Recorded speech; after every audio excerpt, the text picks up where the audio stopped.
We're all self-made, but only successful people talk about it. The life you're living right now, good, bad, or ugly, whether you like it or not, is the life that you've built. Think about it for a second.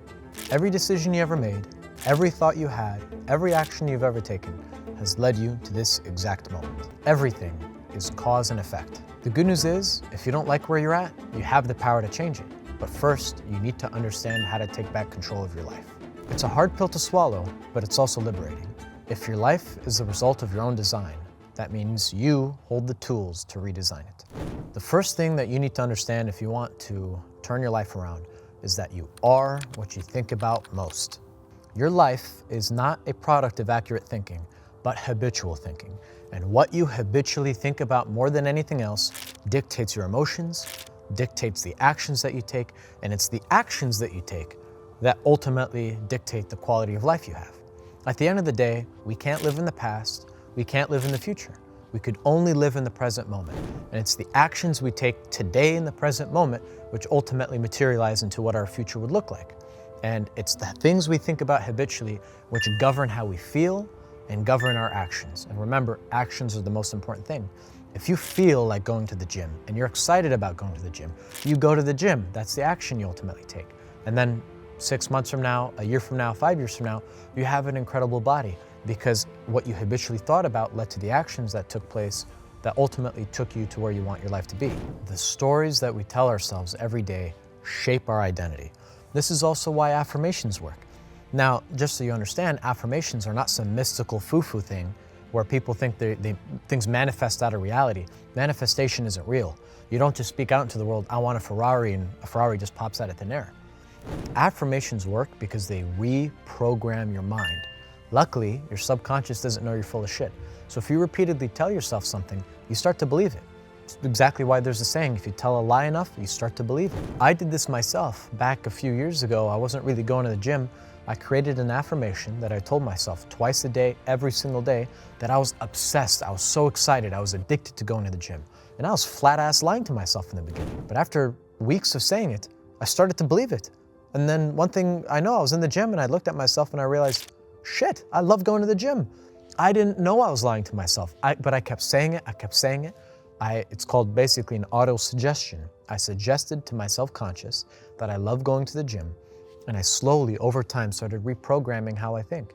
And ultimately, remember, the thoughts are the most important thing because those thoughts dictate and govern your actions, and it's the actions that you take that change your life. Change starts with awareness of your dominant thoughts. Ask yourself, what have you been habitually thinking about the most? What are the dominant thoughts in your mind? The next thing that you need to realize if you want to completely change your life around is that spasmodic or occasional effort will be of no value. You need to take advantage of the compounding effect of daily, consistent, decisive action. Small, consistent actions over time lead to crazy results, right? Motivation is not enough to get you where you need to be. Motivation gets you started, but you need discipline and good habits to keep you going. Success and failure do not happen overnight. They happen over time, over long periods of dedicated, focused work. In one of my favorite books, Good to Great, which I'll link at the end of this video, I did a review on the book. Good to Great talks about the story of this chicken egg, where from the outside looking at this chicken egg, it's just a dormant looking egg, unremarkable. Day after day, it's just the same thing until one day, all of a sudden, the egg cracks and out pops the chicken. Remarkable, right? It's just a sudden transformation. But no, that's not the case. If you look at it from inside the egg, the reality is cracking out of the egg was just one step. It was the last step, but one step of a long series of things.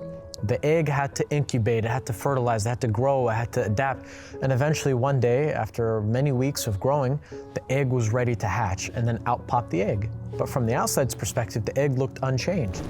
But the reality is, we all know it's that daily action every single day that ultimately compounds and leads to that breakthrough success. But the reality is, that success is not overnight. All of the people that you might see on social media who all of a sudden blow up, take Andrew Tate, for example, he became an overnight success. But the reality is he wasn't an overnight success. He had years and years of hard work to get himself where he's at. And then one day he blew up on the internet. But he just didn't wake up one day and became famous. He worked for years to get to that point. Same as every success you've ever seen. Elon Musk, he's the flavor of the day. People talk about how wealthy he's become, but if you look, back in the 90s, he was talking about batteries and rocket ships and all that stuff. Back in the 90s. This is not new stuff. These people have been focused for such a long period of time and took action for such a long period of time, they finally are taking advantage of the compounding effect of that focused growth. Another thing you need to think about is how your environment shapes your behavior. You need to build a personal foundation in order to achieve any level of success. In order to build a skyscraper, you have to first focus on the foundation. You are the average of the 5 people you spend the most time with. You've heard that a million times before. There's a lot of different ways to say it. You lie down with dogs, you wake up with fleas. You hang around with cripples, you learn how to limp.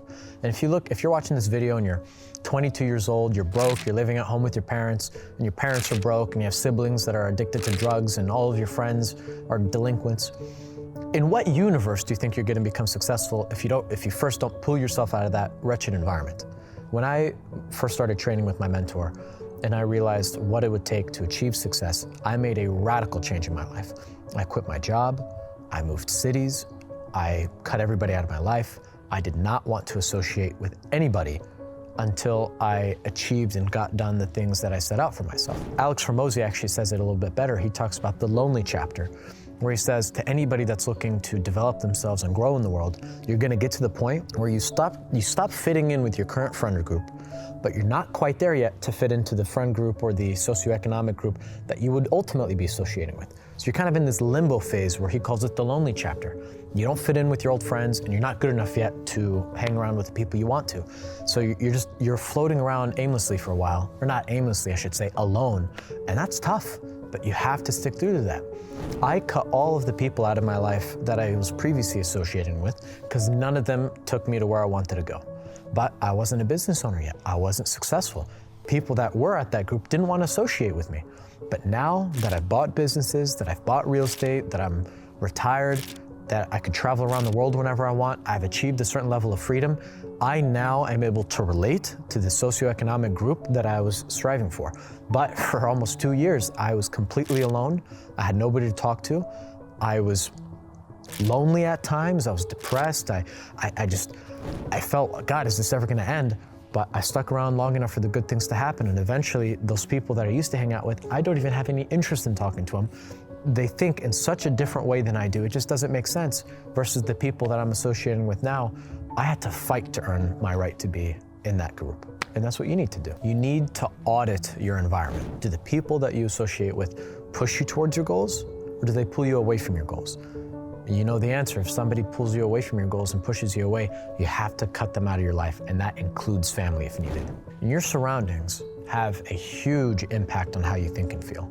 I, at one point in time when I was 22 years old, decided to move into a penthouse in Tempe, Arizona. And that was a radical shift in where I was normally living. I couldn't afford it. I had to scrape just to pay the rent every month.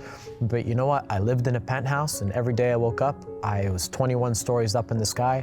I saw the entire city in front of me, and anybody that went and saw that penthouse was absolutely blown away. And that created the environment I needed to ultimately succeed. One of my mentors says that success begins with the masterful illusion that it already exists. So I wanted to live in an environment that had these success triggers.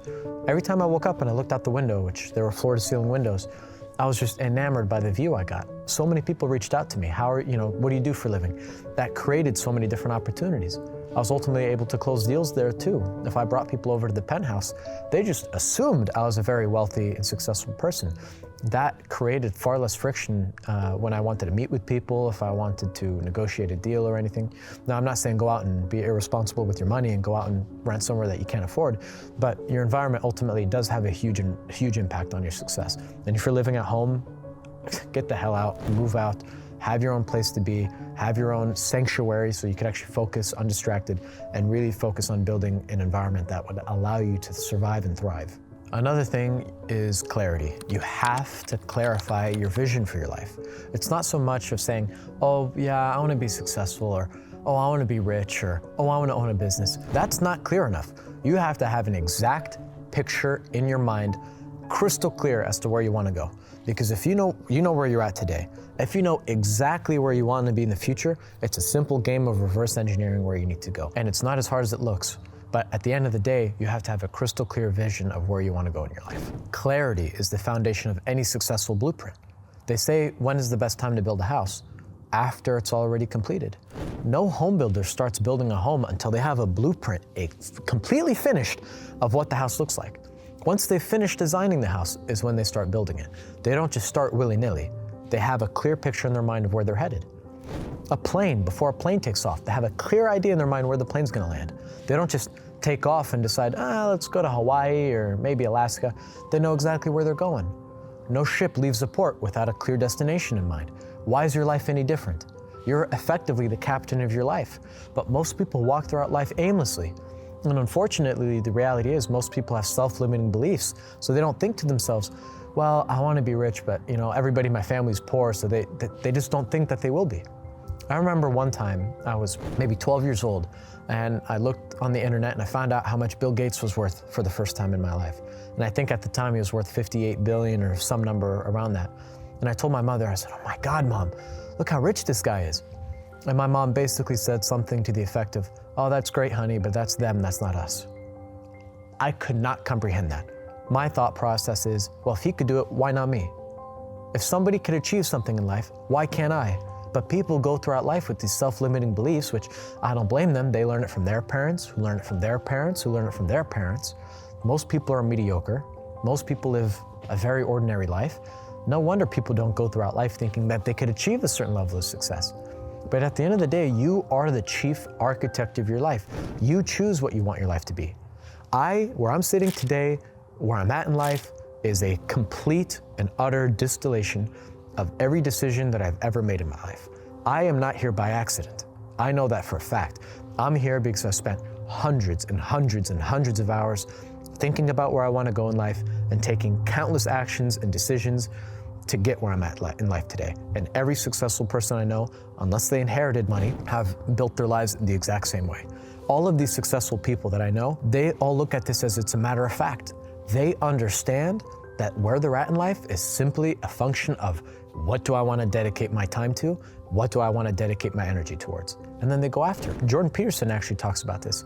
He says when you're young, you have this pluripotentiality of a million different things that you could do in life. But the reality is you have to make a sacrifice. Now, you could let that sacrifice just happen to you, or you could choose your own sacrifice, and you could choose what to focus. By definition, if you decide out of a million different things that I could do, I'm gonna focus on this one thing, you're sacrificing all else. But you're sacrificing potential for actuality in one domain. Now, for example, I had the opportunity to get into several different businesses, but I ultimately chose one line of business. So I made that sacrifice, if you will, of, well, I can't do this, I thought that was cool, I can't do that. But I've achieved excellence in one domain. But I did that because I had a crystal clear view of where I wanted to be in life. This is what I want to achieve, this is what I want to do. And anything that gets in the way in that is not going to be in my life. I had a clear vision of what I wanted to do. And if you have a clear vision of where you want to go in life, making decisions are actually easy because you just judge it against, is this going to move me closer or further away than my goals? And if you measure everything against that, all of a sudden making decisions are easy. If your goal is to buy a business and somebody calls you and says, hey, do you want to go to the bar and get wasted all night? Does that push you towards your goals? Well, clearly not. It's easy to say no to that. But if you don't know where you want to go in life, if you don't know what you want to do in life, and you get a phone call, hey, do you want to hang? You want to chill? Yeah, sure. You're going throughout life like a ship without a rudder. A goal, a vision becomes a North Star that pulls you and guides you towards action. You need it, it's essential. At the end of the day, the most important thing is you need radical responsibility. Every decision, everything in life is cause and effect, and you need to take 100% responsibility for it. If you get into a car accident, for example, I don't blame the person who crashed into me, I blame myself for being there in that exact moment. Now that might be extreme, but that's the level of accountability and responsibility that you need to achieve any level of success. You have to be responsible for all of the wins and all of the losses. All of the failures I had in my life weren't a result of who was president at the time, or what interest rates were, or taxes, or government, or this or that. No, it's my fault. It's all my fault. The only reason businesses fail, piss poor management, that's it. Kodak didn't go out of business because the digital camera put them out of the business. They went out of business because they We're piss poor managers at dealing with that new technology. At the end of the day, it's you. It all comes down to you. The good news is you're on the job. You have complete and utter control over your life. But the bad news is you're on the job. Look at what your life has been like so far. Are you proud of what you've achieved? Are you proud of where you're at in life? If not, there's only one person to blame. Go look in the mirror.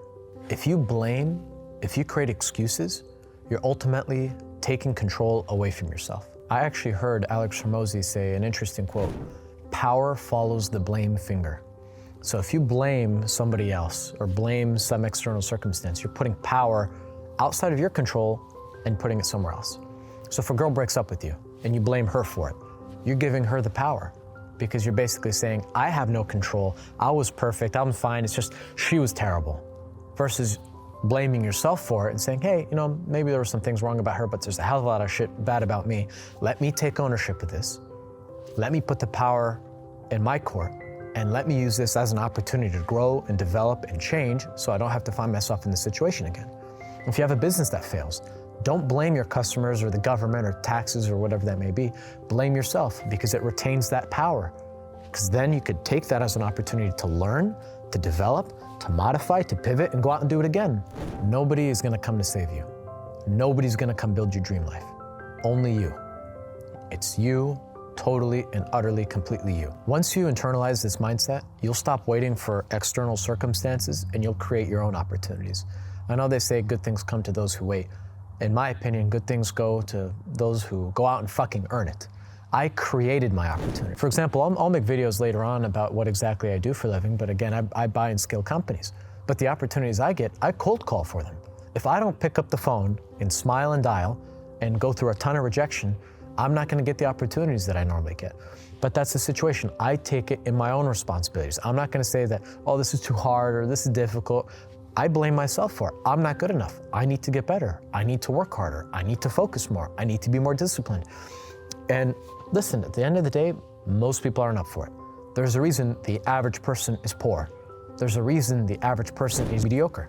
There is a reason the average person is average. If you want to be, by definition, above average, you have to be an above average person and take above average action and results and accountability. You have to change. More of the same is gonna give you more of the same. If you keep doing the same things every day that you always do, you're gonna have the same results. By definition, you have to change. And there's never an easy time to make hard decisions. If you know you're 20 years old, you live with crackhead parents, you know you have to move out. But you know that it's not gonna be an easy decision, but you have to do it anyway. But ultimately, there's a pay price to action with everything. Are you willing to pay the price that you need to achieve the success that you want? At the end of the day, you are the chief architect of your life. It's up to you to build the life that you want. Every thought, every habit, every action is the foundation of the life that you're building. The good news is you have the tools to completely redefine your life. You could change it, it's up to you. But the question is, will you use those tools? If anything in this video sparked something inside of you, don't let it stop here. Take 5 minutes, think about it. What's one part of your life that you're willing to take responsibility in and change? Please drop me a comment and let me know, because sharing it makes it real. If you liked any of this content, or if you want to watch more, please click here. I'm constantly putting out videos every week. Drop me a comment if there's anything that you want me to talk about, anything to discuss. And I am accessible. My contact information is in the description of this video. You can call me, email me, text me. I'll be happy to help out any problems that anybody might be facing. I appreciate you. See you soon.